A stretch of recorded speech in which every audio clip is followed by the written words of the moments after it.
Welcome back. I thought we were going to Analyst Desk. I was very mistaken. I was dancing. You were having a ball. It was good. Bopping. Yeah. Yeah, which is a weird mood to be in because that first game was one-sided. It feels like dancing at a funeral. But we're hoping game 2 going to be different. I saw Jankos backstage. He had wise words to share with me. They inspired me, led me to believe more. I don't want to spoil what they were, but let's just say I think Heretics are a little more prepared heading into game 2. Maybe going to shake it up a little bit in terms of what they're bringing to the table. And I'm ready to see a game that's just a little bit more parity.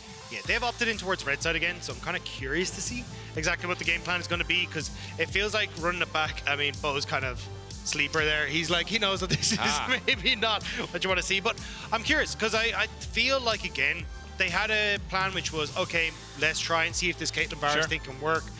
I wasn't the biggest fan of it. I think you just go back towards what has kind of been your bread and butter for a lot of this. Like, even the fact that Mersa in general has looked better on these more engaged supports. I don't think engaged supports are really good at the moment, but just try and find comfort for the team rather than trying to hard force what might be the meta but may not work for you. Yeah, and I think it's a tricky situation to be in if you're on the side of Team Heretics, because on the one side, your goal for the year is to grow as much as possible, which sometimes means trying things out, playing new strategies. But right now, if AD carries supports are for the whole year, I'm going to be real sad.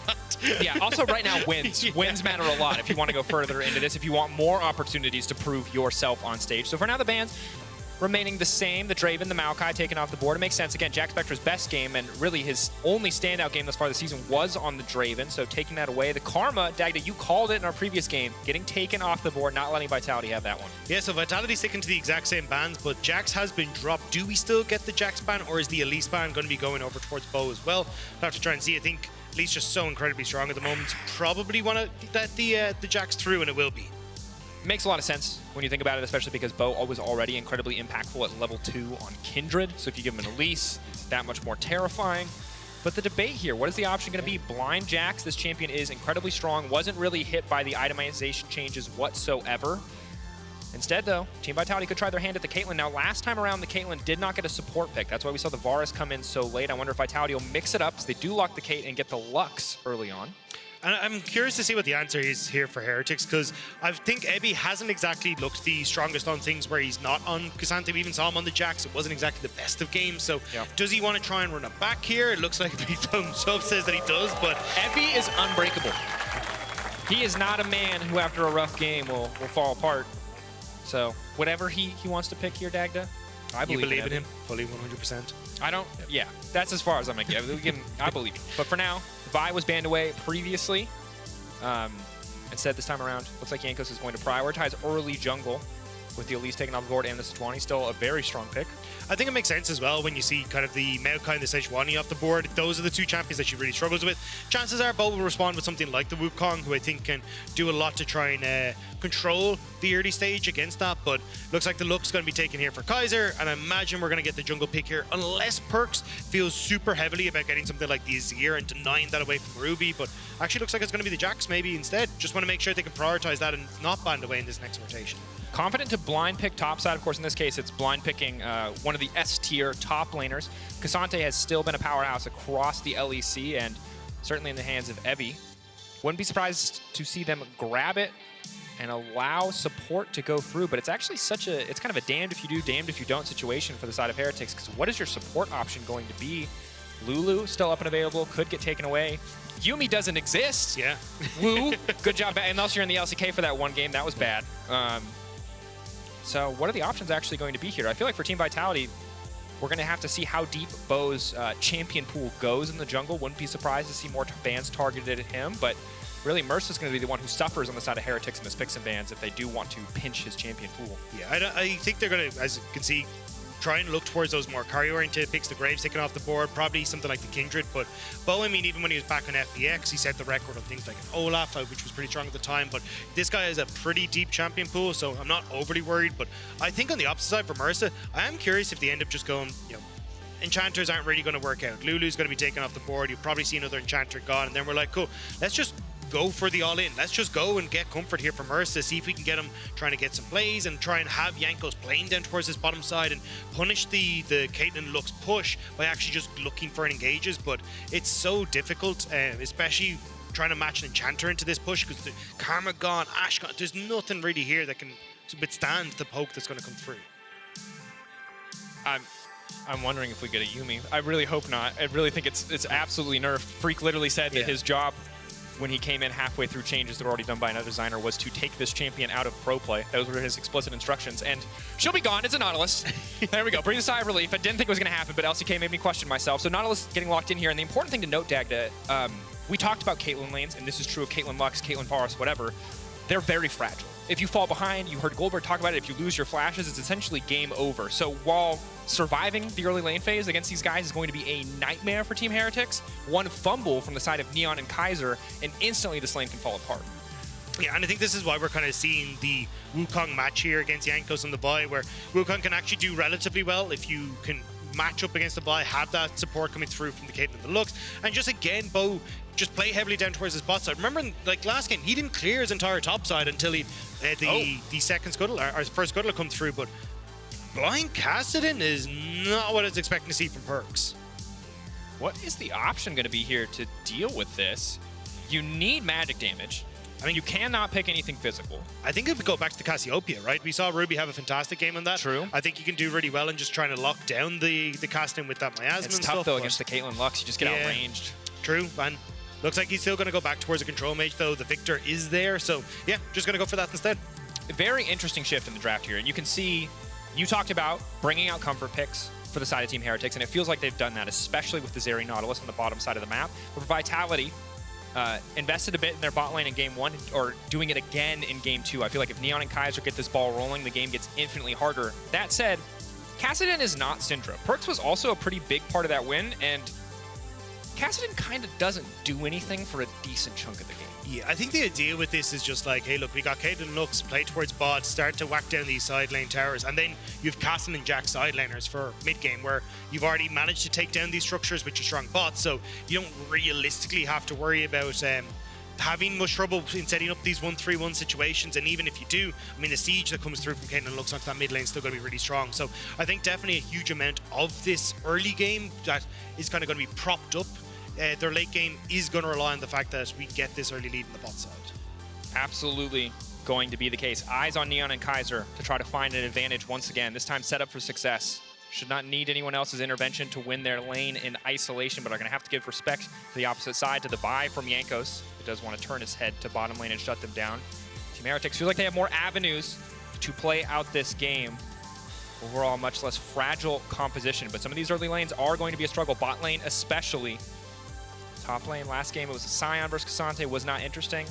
Jax versus Cassante, well, the first time these guys played, there was a solo kill. Evie did solo kill Photon, so maybe we see more of that action in the top lane. Chance for redemption here for Heretics after a crushing defeat in game 1. Keep themselves alive in this best of 3. Bring us to match point. We will have to find out game 2, Team Vitality versus Heretics.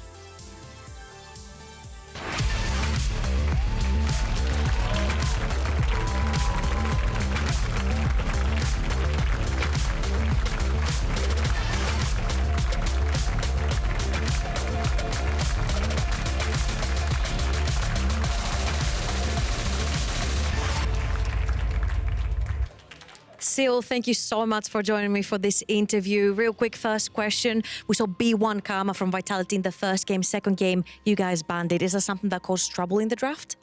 Yeah, I mean, fundamentally, Ezreal Karma outranges our composition, so it's very good into us. We thought about it during our draft prep, and we thought that we could perhaps just match them in lane and try get push and try snowball through our early game. But the champ is just too good into our comp, so we just decided to remove it and make the draft easier for ourselves. Great. Staying on the draft side, we saw a lot of comfort picks going in with Ruby on Viktor. We had Jackspektra and Mersa getting their comfort picks as well. Abby on the Cassante. Is that something that you guys, backs against the wall, sort of, we're giving comfort picks to the players? I mean, we just play how we play, right? I mean, we just play what we think is good. We pick the champions that we're comfortable on. We pick the champions that we think suit the meta well, and that's it. I mean, we just play our game and we learn from it.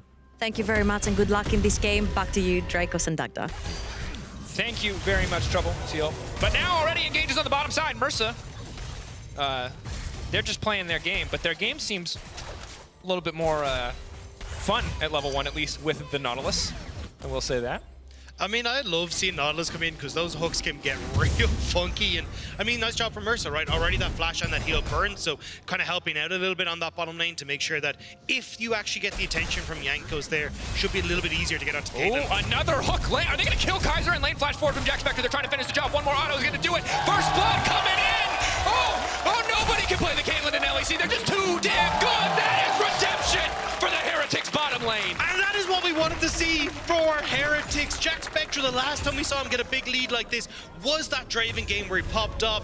Now 2 kills already. I want to see them hammer this win home. Incredible turn after that game 1 to not only hold on to the mental state, but then to just play so aggressively in lane to punish this from Kaiser, stepping so far forward, not respecting the hook. The engage is Jackspektra, Kaiser, they just make this one work. I mean, really, really good job. And it's even the fact, look at that massive wave that's there as well. If you end up being zoned off that, it is a disaster for both Mersa and Jackspektra. But now they get the double kill, they get to clean up that wave, they're going to reset, already have the boots. This is such a brilliant start for them and just making sure they can actually have control. And Jankos now again, full clear, down on the spot side, right as Neon and Kaiser do crash this wave.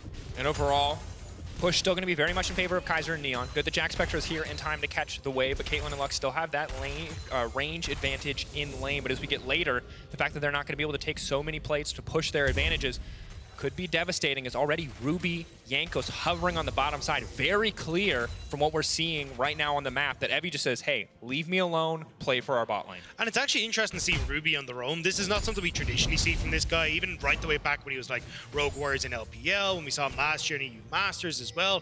Like, this is not a guy that is focused on helping out the rest of the team, but I think Heretics, rightly so, kind of going, hey, if we control bot side, we control the game. Jankos coming in, Neon trying to sidestep here. Good patience on the E coming out, nice backstep, but now Kaiser's going to be the one in trouble. So much CC just locking him down. Neon can get nothing back.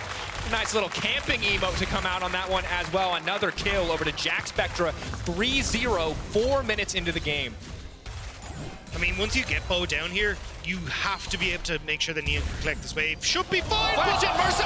I don't think there's a play here. He's just flexing on him. Get him anyway. He's just full confidence. Look, he's got revenge in his eyes. After that last game, Mersa wants to make sure that he can put Neon and Kaiser in his place. And thus far, it's been a fantastic job. And again, I mean, look at the CS, right? You've got a massive one there. You've got 3 kills for Jackspektra. He's well on his way towards his mythic item. And suddenly, having this push on bot side for Neon and Kaiser, where you start to get towers, you start to open up for 1-3-1, really isn't an option. And if you can set up a front-to-back fight as Heretics, you're going to be looking good in this game. And when you draft a composition like Vitality's, it really relies on the Caitlyn Lux being strong in the mid lane so you can use your Kassadin and Jackson side lane. And if they're really that far behind in the mid lane, it all starts to fall apart. You need at least one of your side laners to be wildly far ahead to make something like a 1-3-1 work in this context. And right now, Perkz is going even as expected. Actually doing pretty well even in this lane, but he's going to need to do a lot more alongside Photon if they want to get their bot lane out of this hole. And this is where we got to see, like, what does Bo actually do? Because a huge amount of what we've seen from Bo is playing around this mid jungle, making sure he can set up Perkz. Well, Perkz is on Kassadin. You're not really going to be able to do too much in towards this mid lane. You're then going to go, okay, well, can we try and set up Photon for success? And I feel like that's where Bo is probably going to put his resources, because I think it's just a sunk cost fallacy if you start to work towards Neon and Kaiser at this stage. Definitely feels that way. Again, the difficulty is the Caitlyn Lux. As you get later in the game, they've got pretty big range. The traps are going to feel good, but we've seen what happens with the Zeri and team fights. Can just take over completely. Difficult spot and complete role reversal once again from game 1. As Mersa just continuing to threaten here. And you can see Kaiser just forced to step back. They can't really leverage their range advantage because Mersa's just living back here. He's just walking forward. He's waiting for the auto. Waits for the E. He's just keeping this going. Holding the hook for now. Can hook right back in. Now Neon's poking back, but he doesn't really do any damage. He's still just on Doran's refillable. And I feel bad because I feel like I lied to everyone coming into this series. Like, you know, bot lane would do its thing. We were like, mid-jungle. You know, we're focusing elsewhere. But it's been all about this bot lane. And right now, Heretics getting that control, getting these dragons as well. Like, one of the things I love about teams when you're facing up against someone that wants to try and play sides, it's prioritizing early dragons. Because the thing that does is force a 1-3-1 comp to try and play team fights. And the earlier you get it, the better it usually is, especially against something like a Kassadin and even a Jack. So the fact that Heretics already stacking those objectives tells me they know exactly what their wing condition is. And the thing is, again, Just gotta say here, I was ready to throw this graphic up, be like, Jackspektra's gonna have to weather the storm, because look at these crazy Game 1 stats. I'm not sure if you can see them right now, but Neon had insane Game 1 stats. But it's an exact, again, switch around in terms of what both players are bringing to the board. Neon is now so far in the hole, as is Caitlyn. 1.4k gold deficit. Early skirmishes, early fights are just not an option. And now Mersa's just left lane, because he can do that, because his bot lane is so far ahead it can be left in isolation. Photon now going to be in trouble. Heavy, not a solo this time. He gets help from the bottom lane to find the kill on the Photon. Great roam from Mersa, and I love that we're seeing Heretics go back towards comfort. This is what we're talking about. Play towards your strengths. Make sure that you're going in and kind of putting your identity onto this series, and that's exactly what we're doing. Mersa looking so much better on this than he did on the Varus. Comfort is king a lot of the times. S-tier champions are great, but if you cannot execute them consistently at an S-tier level, drafts can fall apart. Good news is Kaiser and Neon, quick to punish. They recognize that Mersa's gone and generated this advantage on the top side of the map. They're able to get a plate back for themselves, but again, it only starts to begin to get them out of the deficit they have amassed early on. Perkz hitting level 7, again, small signs of positivity, but now what was once just a bot lane problem has now become a top lane problem, will now become an objective problem as Mersa is once again here, and this is the same way that Vitality were able to dissect Team Heretics in Game 1. It is now happening to them in Game 2. And I feel like this Riptile is now going to become a mid lane problem as well, because if you can get this down, get the turret down, it then becomes very, very difficult for Perkz and Photon to play side lanes, because suddenly you're able to creep off into these side lanes and punish Perkz, who might be left under tower by himself. Same when you look at Photon. So I really like the way Heretics are playing this out and making sure that they're not leaving any sort of opening for Vitality. Pick up the pace of the game before Kassadin becomes relevant. And Mersa's going to make it to bot lane first. Kaiser right behind him. Oh no.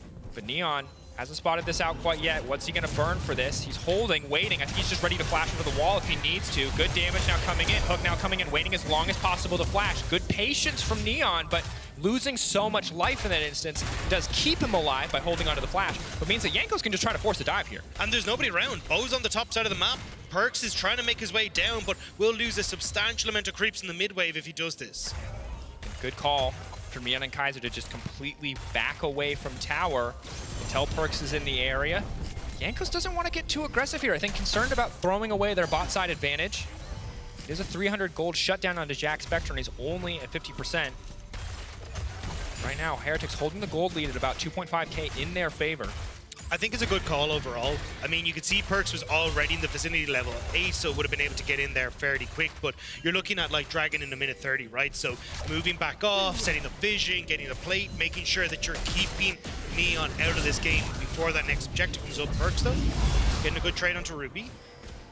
I'm just firing back and forth a bit here in the mid lane, but Perkz, of course, luxury of the blue buff. Ooh, that's not good from Jackspektra. It's going to force the cleanse out. Clean binding comes in from Kaiser. I think just underestimating the hitbox size on that one. Yeah, I think at the moment it's just going to be Jankos looking to see if he can get this Riftchild either in towards the mid or down towards this bot lane. I think they would have liked to get a few more of those plates so they actually could have threatened that bot lane turret, but at least the moment Neon now will be able to match the reset that Jackspektra is going to go for in a second. I'm assuming at this stage he's going to have his fill of his full build, but Heretics, a lot of members here. Jankos over the wall. They spotted, they know Bo is on the bottom side, or at least suspect that he is. They haven't seen him for long enough now that he could have based. But Mersa walking down.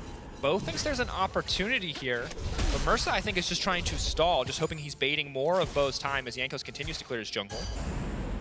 I mean, Mersa now going to move towards mid. Perkz relatively low, but Ruby not really in the area to try and follow up. This is definitely just a vision game for the Dragon that's in 30 seconds. You're still waiting for Jackspektra to back. I think he's kind of missed his window, though, because now Kaiser, Neon, with Bo are able to continue putting pressure onto his bot side, and he's had to reset regardless and miss out on the wave anyway. Bo lives here now, dude.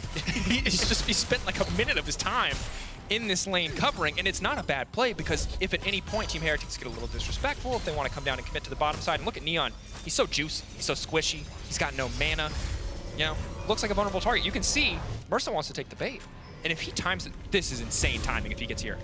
There's no way, this has to finish. Yeah, okay. That would have been CSGO, Valorant level, insane corner turn timing if he was able to lock that one down.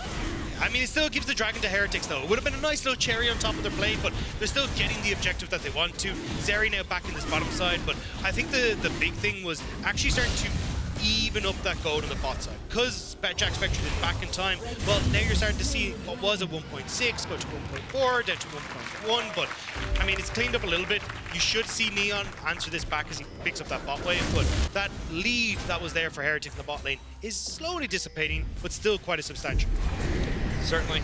And when you take a look at the gold overall, no surprise to see right now Team Heretics pulling ahead.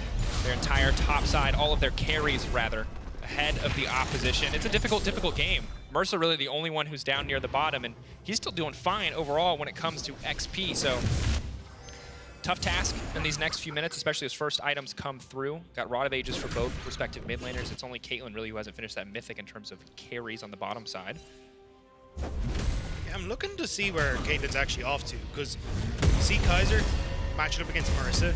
We got Jankos moving into this top side. Knock back over the wall. Jankos coming in. Long-term play. But Bo's now in and Photon is not. This is a moment of miscoordination. Unstoppable now. Evie's just trying to finish the kill. They're going to manage to grab one. Evie flashing out to safety. Q3 not available. Bo able to keep it a 1-for-1. Meanwhile, on the mid lane, Kaiser getting caught out once again. Ignite ticking. Mersa on the hunt. That is one angry candle, man. And Lightning Girl comes in to finish the kill. Bo will grab another on the top side, taking out Jankos. Incredibly scrappy series of plays. I mean, sad timing there for Kaiser. He moves mid as Perkz moves top to try and help out in the skirmish in the top end, but it will end up being at least 2 for Vitality on that side, but Heretics still winning out on the bottom side. Bo really trying to make his mark in that play. Both he and Jankos only a part of 2 kills thus far. Series supposed to be all about jungle mid, then all about bottom lane, but Bo trying to change that this time around. Divine Sunderer starting to scale up, so there's a possibility here. There's a way for Vitality back in this game, and we talked about it at the end of game 1. Even if you find an early game lead against Vitality, even if your comp is set up for success, they have shown they can come back from wild deficits. Now, yes, they have also thrown some wild advantages away, but I think they are a team that always has the potential to flip things on its head. I think the reason is they're so good at like turning on a dime and just finding these moments, right? And I think this is kind of like a good example of it, right? Where you see Evie going for the all-out. The problem is they don't spot Jankos, and I just love this. It feels like I'm playing like Multiverse, and you just tag someone in, the next fighter shows up and you go for it, but WWE. Really nice job from Bo to kind of turn this one around. And I mean, when you're at this stage of the game for Bo, actually, hang on. Hold on. Tag team now.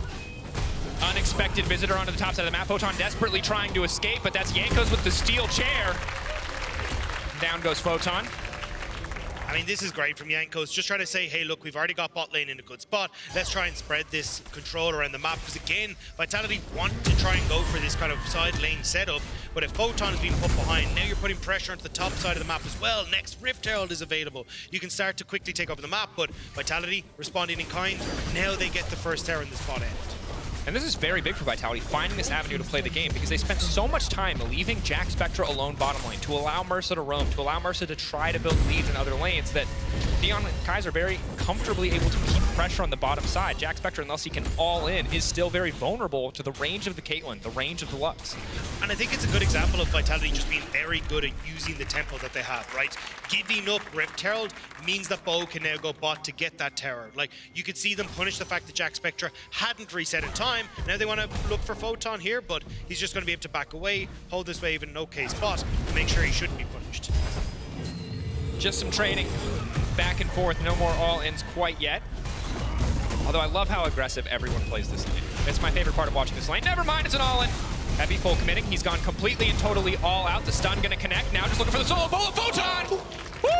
Redemption, baby. First time they played, Heavy got the better of him. This time around, Photon showing up big.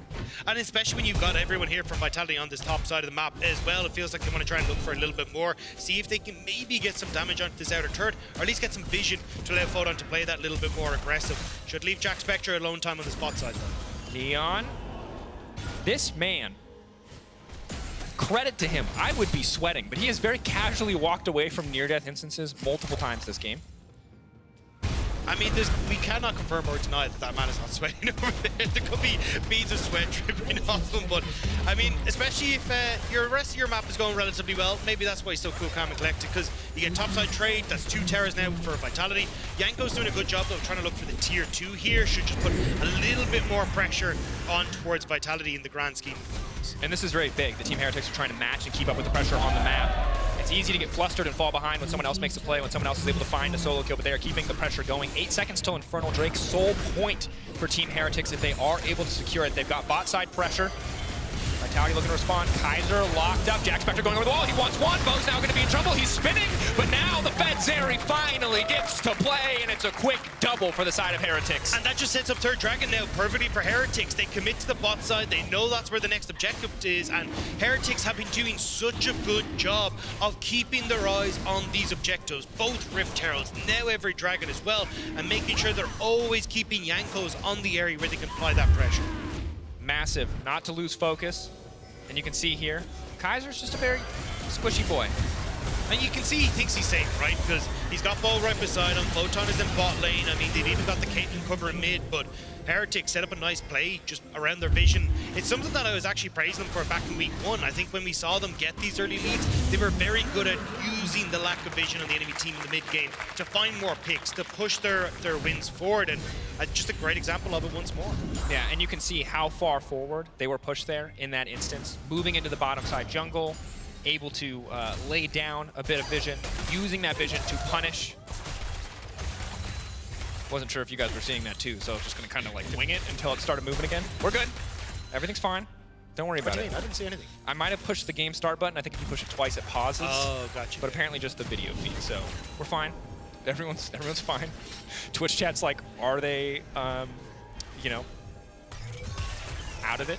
Are they still going? I don't know. Are they still going? We're still going. I mean, look, Heretics, I think, have kind of like flipped the script here, though. I think the fact that like we have seen just how good they are at playing around Jackspektra in this bot side this time around has really worked out well. I mean, 2 items already completed for him in the bot end. You've got 2 items completed onto Ruby as well. Very early Rod of Ages picked up. Like, he's going to be doing a fantastic job of setting himself up for success, and Heretics will continue to move around the map. But I think one of the biggest criticisms of Heretics has been how they actually, when they get a lead, set up for a 5v5 with the composition they have. They tend to go for a lot more of these skirmishes, but this has been a very well orchestrated, using the advantages that they have well.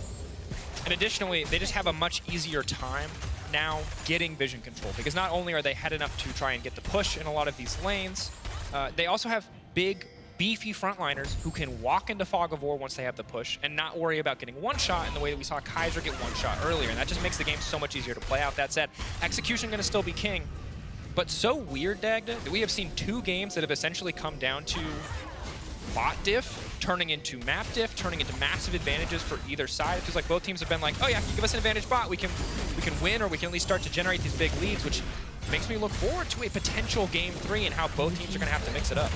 And I think that's the beauty of this system, is that you actually get to see the changes make such a big difference. And I think for Heretics, they're getting to actually prove that they do belong to in this series, like showing that they can actually go toe-to-toe with Vitality. I think the big question is, like, how do you try and finish this one out? You've got Baron that's about to come up, but I think this Infernal Dragon that's up in 2.5 minutes is going to be so crucial for Vitality. Just looking to use the fact that you should have about 2.5 items, if not your 3rd item, complete onto Jackspektra. Plays for us. Ooh, Photon running. Wasn't able to place the ward, but wasn't able to complete the channel on the jump. TP's now being burned. It's an all-out brawl on the bottom side. Perkz now going in first. He's been locked up. First is done now, coming in. Viktor doing so much damage on the backside, but they haven't been able to finish a kill quite yet. Heavy leaping out to safety. Jackspektra ready to come over the wall. Here comes the Zeri. Jankos grabbing the kill, and right away Vitality pulling back. And that's Heretics just slamming Vitality back with their wallets, showing, hey, look, Vitality had more people on the spot side, but Ruby will be able to walk away.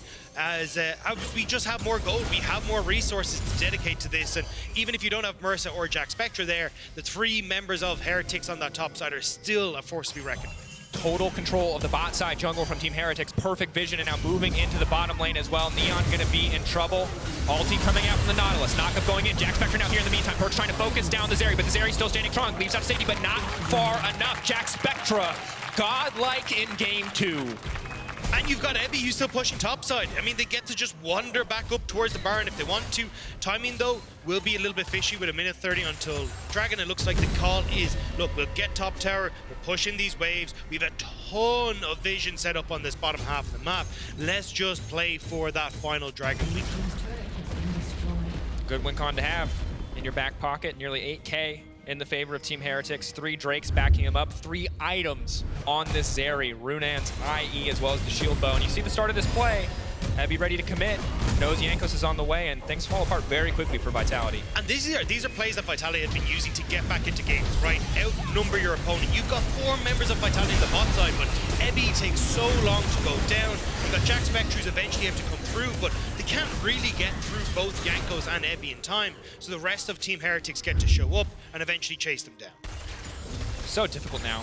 Got healing reduction coming in from Ebby as well, making it that much harder for the Wukong and the Jax to sustain up in these fights.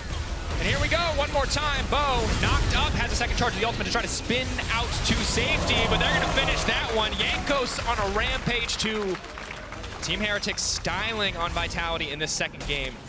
And I mean, all of this has just come from the bot side. Again, Neon and Kaiser were kind of like, look, we can just take Kate looks, we'll show them how it's done, this will all be fine. But having that 2 early kills coming through from Mersa, playing off-meta picks with the Nautilus, this is Heretics showing that their style can. And you gotta give credit to Team Heretics. They're not letting anything get away from them. Now, admitting there's a Lux waiting with an ult. It's not too far away, 9 seconds, not gonna have enough time. That is gonna be Baron at 22 minutes for Team Heretics. Massive turnaround here in game 2, starting from the bot lane, spreading across the entire map, showing Vitality that they are ready to fight back. Started from the bottom, now we're here. Fort Dragon coming in as well for Heretics, moving over as they want to into this bot side again. They already have all that vision completely set up. I mean, this is just as over as the last game was for Vitality. There is basically 0 chance of that. Yeah. Wow. What a momentous turnaround. Is this why people like best of 3s? This is why it's great. What? You can change performance between games? I thought if you inted one day on the weekend, you had to int both days. I thought those were the rules. Bo had a good game 1. Game 2, it's a little bit of a roughie here. Jankos unstoppable, wants to buff up that scoreline as Perkz has to just give that respect and back away. It's a 10k gold lead.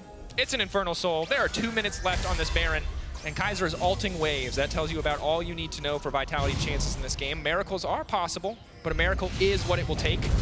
Or a very fed Kassadin.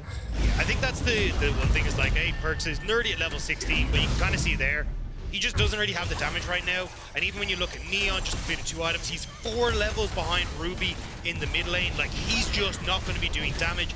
And Ebby, he's built fully for any of this AD damage that can come through, and Perkz still can't even really scratch the surface of this Kassadin. Yep, just walking at him menacingly, but not a whole lot to back it up. Now, again, got to give credit to Team Heretics. They have just kept control of this bottom side jungle from what feels like minute 10 to now.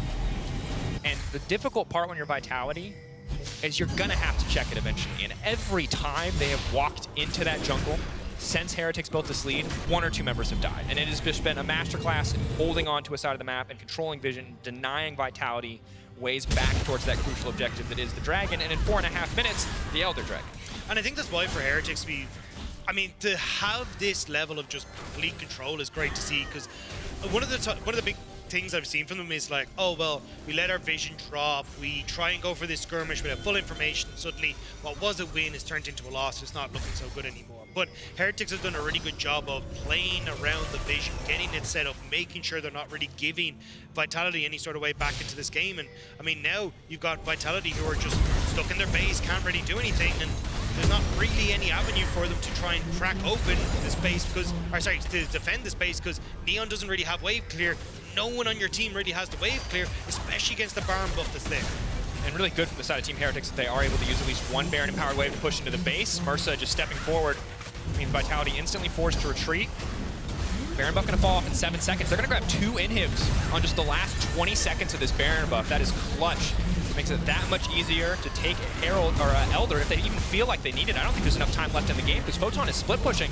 And Team Heretics they're gonna go for all 3 and probably the end to follow. Yeah, I mean, there's no terror, so here we go. Hook lands in, Perkz goes golden, Bo now knocked up. Perkz in the gravity field does make it down to safety. Objective bounty comes through, but will it be enough to keep Vitality in this game? Neon taking so much damage from these Infernal Drake procs. Bo in the midst of everyone just dies. Doesn't even get to push the R button. Neon hooked up, taken down, knocked out. Team Heretics will not go quietly. They are knocking down Vitality in dominant fashion and moving ahead to game 3. Welcome to the group stage, Heretics. That was a performance and a half. domination from the bot lane, and this is where you have to talk about how good it was from Jackspektra and Mersa to not only just have that performance, but after what had happened in game 1, coming back in game 2 saying, no, we've got this, we know that we can play our style, and putting on a performance like that is absolutely incredible.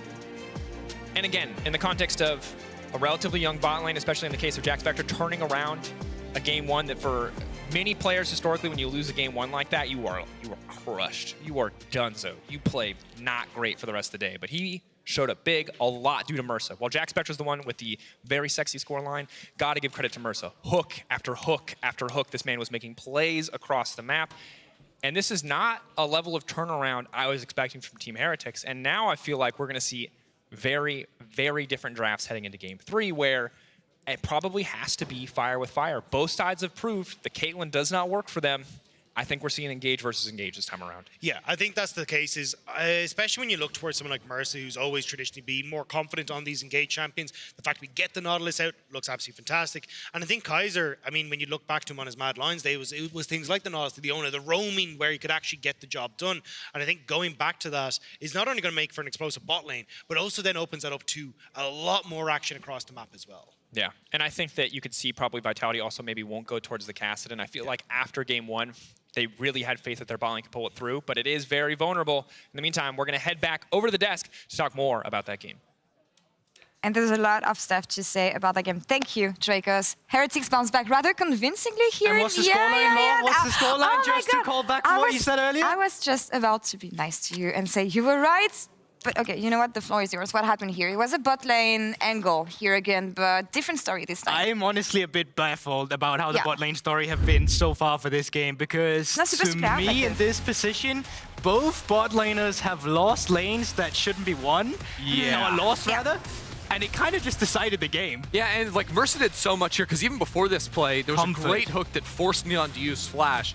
Without that, Neon surely should be able to live here and flash away, but no, instead it turns into a double kill in this lane. It was all of his hooks with the Hex Flash to set up for the gank too. And the performance is night and day, and you mentioned it as well, Ender. You know, you wanted to see some comfort as well from Mersa if you were just going to go down towards that bot lane, and you can see the difference here. Mersa on Nautilus here is looking completely revitalized, and his impact that he had this game was just completely greater than Kaiser's. Yeah, it was not just about helping out bot lane, it was also helping the rest of the map, and I'm wondering how much jungle also had an impact here this game. I mean, it absolutely did. Even just comparing, I mean, we just saw Jankos' gank in the bot lane just instantly blew up the lane after the couple of kills happened. But in game 1, Bo went for that like level 2 path straight down towards the bot side of the map. This game didn't path away from the lane. And I think that when you're playing the double range against an Analysts, you know that lane is going to be super volatile. Yeah, and you know, me seeing a Nautilus roam on the map when your AD carries against LEC and Caitlyn should never really happen. But because they get the 2v2 kills, it allows Mersa to get pressure on the map. It allows them to help out on top side. It allows them to set up for objectives. It's allowed them to go for these pick potentials as well. And Mersa, once again, great performance from him. The fact that they can win the 2v2 and then just win the rest of the map. And then getting like insanely deep wards as well. Like you just run around completely free in a game like this, playing off of your priority. That priority also allowed Heretics to continue stacking up on the objectives in the same way that Vitality stacked in game number 1. So when the bot side of your jungle, when the bot river doesn't belong to you, you just get to stack those drakes, snowball the game super easily. Even if there's like one solo kill going on the top side of the map, a player dies here or there, you're getting the objectives that are going to secure you the win. I do want to talk about one thing, the jungle thing specifically again, because like, trust me, I'll be the first one in bot lane to say jungle diff is bot diff, okay? That has not really been the case here. I think both bot laners at times set themselves up to lose the 2v2 as well. And I think it's been easier for the junglers actually to ride it. Bo probably had the most intelligent punish with the 2 wards in the early game in the first game. But for Jankos this time around, to have a bot lane that should lose, that you suddenly win, to just play around the objectives, that's just free, man. And that really allowed him to just accelerate on the map. I mean, didn't even have to land the Q. He missed the Q, it's like, oh, they stole that flash. It doesn't actually matter. I'm going to have a Nautilus hook coming in and securing it anyways. So yeah, I think that this is a situation where, again, if Mersa wants to go for a melee support into this third game, depending on which side we're on or not, this is a situation where if flashes are lost early, Bo cannot find himself in a position where he's on the opposite side of the map. Because if you have double ranged versus an engaged support and you are not on that side of the map, your lane is doomed, or they're going to have to give up 15 minions. Yes, but I also feel like if you have Lux and Caitlyn, you shouldn't need that jungle until the third or fourth waves, and you know that the wave is coming back into you. Yeah, either way, like going into the draft, I think it's tough to say that it's completely draft-based because I don't really think so. I think a lot of it comes down to the gameplay, and I actually want to really give praise to Team Heretics because I think as a team, we talked about this, they look a bit struggles every now and then. This was the cleanest gameplay they've had other teams, maybe outside of the Draven game Jackspektra had. Everyone seemed like they knew exactly what they needed to do. It was clean, everyone got the objectives, Vitality didn't get nothing, and both games looked like the same game. So looking at the last game here, Vitality is going to play on blue side. Again, no changes so far this series, and we won't see any. So where should we keep our eyes on? Draft-wise and adaptation, because, I mean, yeah, they're pretty comfortable playing on this side. I mean, I think if you go into the second ban phase, that's potentially where you want to look at some supports to come through in the ban instead of, you know, the SC or anything like that. But I also think, like, once again, that lane shouldn't necessarily have been lost. I don't think that's the biggest reason that you start banning out the Nautilus. I still think the bans from Vitality on blue side are some of the best to go for. Maybe you swap one of them out with a Vi, but I still think it's fine. I really think that, for me, it's just pure playstyle almost. Yeah, I don't really think the Vi is an issue personally. I think maybe one thing they may do is bring Bo's champ back into the first phase right here, because they got the Kindred in game 1. Now that you're saving it into phase 2, Graves and Kindred both taken away, and I think that the Kindred with the IE stuff is a pretty solid pick. Looked very good in Bo's hands. In that case, I could see either the Lux or the Jax potentially dropping off. Jax is a strong enough blind. I think Photon is super comfortable on the champion that I don't want him to give that up necessarily. But the Lux is something where you could dip a little bit deeper into the range support pool and allow that to get banned away in second phase, like Vitality were comfortable doing in game 1. Yeah. And how crazy would it be if Team Heretics does this again? I mean, like, Vitality is a rank 1 team going in from the regular season to group stage.